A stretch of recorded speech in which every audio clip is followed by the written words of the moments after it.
Now, this morning, two of the main political stories around both concern UKIP. Firstly, it emerged over the weekend that officials working for Rotherham Council removed 3 children from their foster parents because the parents were UKIP members. The Director of Children's Services at the Council, Joyce Thacker, has defended the decision, saying these children are from EU migrant backgrounds, and UKIP has very clear statements on ending multiculturalism. Rotherham Council is Labour-controlled, and the Council has ordered a report into the case, which apparently they are looking at as we speak. Well, joining me now from Rotherham is the BBC's Yorkshire political editor, Len Tingle. Len Tingle, thanks for joining us. What can you tell us if they're discussing that report? And I heard you saying earlier that there's already been a meeting between Joyce Thacker, the leader of the Council, and the Chief Executive. What's come out of it? Well, that ended about half an hour ago. Literally 2 minutes ago, popping into my inbox here was a statement from the council. Joyce Thacker came out of this meeting. She walked right past us. I asked her if she was felt under pressure, whether she thought that she was still in a job. She walked past us without saying a word. A couple of minutes later, the leader of the council, and this is a Labour-led council, and you can probably hear behind me here, we're right in the middle of a by-election as well. All these things happening at once. I don't think that it's entirely coincidental that Respect have pulled their truck up right behind me here. But as far as this particular issue is concerned, we're hearing from the council in their statement that they have ordered a further inquiry, that they are not talking about any disciplinary action against any members of the council. They want to know more. They say that the interests of the children are paramount, that they're sending a report to the Secretary of State, and that's about as far as they've got this morning. We are not expecting the council to give any statements. In fact, the leader of the council, Roger Stone, as you said, this is probably one of the councils that has more Labour councillors on it than any other council in the country. I think there are only 4 councillors in the entire council that are not Labour. The leader, Roger Stone, veteran leader, again, walked past us without making any statement at all. Right, so it sounds like nobody's talking just at the moment. Yes, interesting campaigning tactics there from the party as they wave behind you. You can't do anything about that. Len Tingle, thank you very much. Elsewhere this morning, the Conservative Party Vice-Chairman, Michael Fabricant, has called for an electoral pact with UKIP.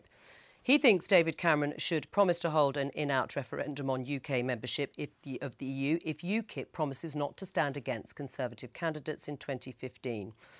Mr Fabricant says such a deal could mark the final rapprochement between warring brothers. But UKIP leader Nigel Farage wasn't having any of it, tweeting in response, "No deal with the Tories, it's war." Well, we'll hear from Michael Fabricant a little later in the programme, but first I'm joined by the UKIP leader Nigel Farage. 2 issues there. Let's deal with Rotherham first of all. You want heads to roll? Well, absolutely. What's happened here is an outrage, and I think that sentiment is shared by the vast majority of people in this country. You know, this couple have been fostering for 7 years. They've done an impeccable job, and on the basis of their views that they support a party that thinks we shouldn't be in the EU and we should control migration to Britain, this has been done to them. And so I want them to be pardoned. I want the children to be returned to them. And yes, heads should roll, and let's face it. Whose heads? I mean, Joyce Thacker. Without any shadow of a doubt, she should go. And don't forget, this is not the first time this year that Rotherham have done very badly in protecting the interests of children. Right. I mean, what is the party's policy on multiculturalism? Well, we don't want to live in a country where we spend state money encouraging further division in society. And that's what we did for 40 years, pursuing multiculturalism. Indeed, Trevor Phillips, the Prime Minister, now agree with that. So we think that if people come here legally, we've got to make sure they all speak English and they integrate. You don't like councils promoting the idea of multiculturalism, that's right. Basically. I mean, you know, as an observer, what is your reaction to the story, just looking at it from a sort of human perspective, that, you know, this couple have been fostering, 3 children have been taken away, apparently on the basis of being members of UKIP? I think when you see the headlines, it's very stark and really worrying, because actually the children need to be protected. If there were any concerns about the family, the children shouldn't have been placed with them in the first place, because that's terribly disruptive for the children. Actually, I don't think being a member of a party should be any bar to fostering. Actually, I think it should probably be encouraged, because, you know, they're actually more understanding about society.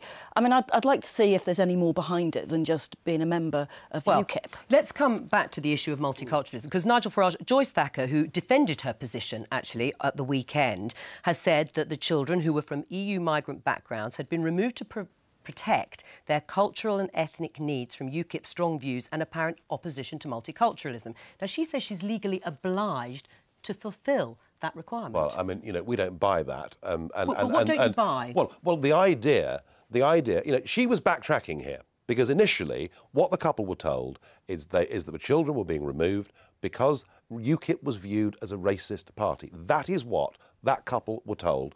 That is why the children were removed.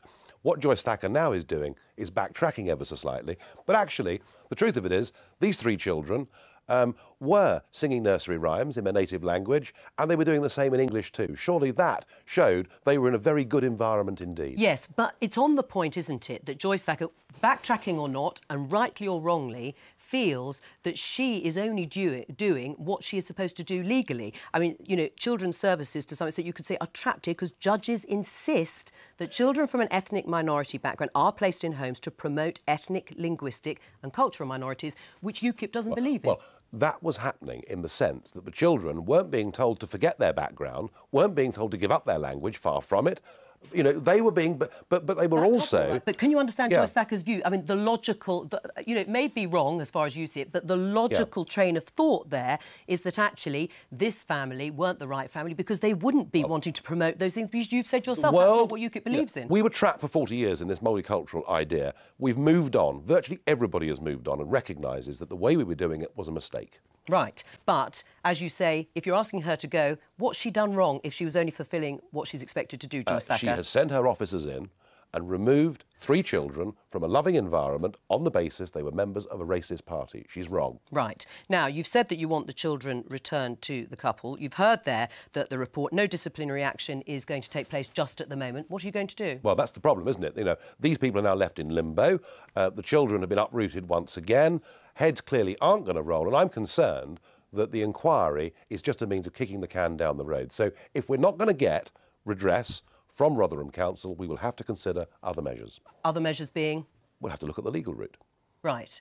On the basis of them being accused of being being basis racist. That they have been discriminated against, yes. Right. I mean, of course, you could argue that whoever the official was in Rotherham isn't the only person to be disparaging about UKIP. David Cameron himself in 2006 said that members of UKIP mostly, not all, but the members of UKIP mostly were fruitcakes, loonies and closet racists. Yeah, well, on Saturday, from Ed Miliband through to Michael Gove, we saw virtually everybody in British politics saying this was wrong because UKIP is not a racist party. Indeed, actually, Joyce Thacker said she thought UKIP wasn't a racist party on Radio 4, so more backtracking there.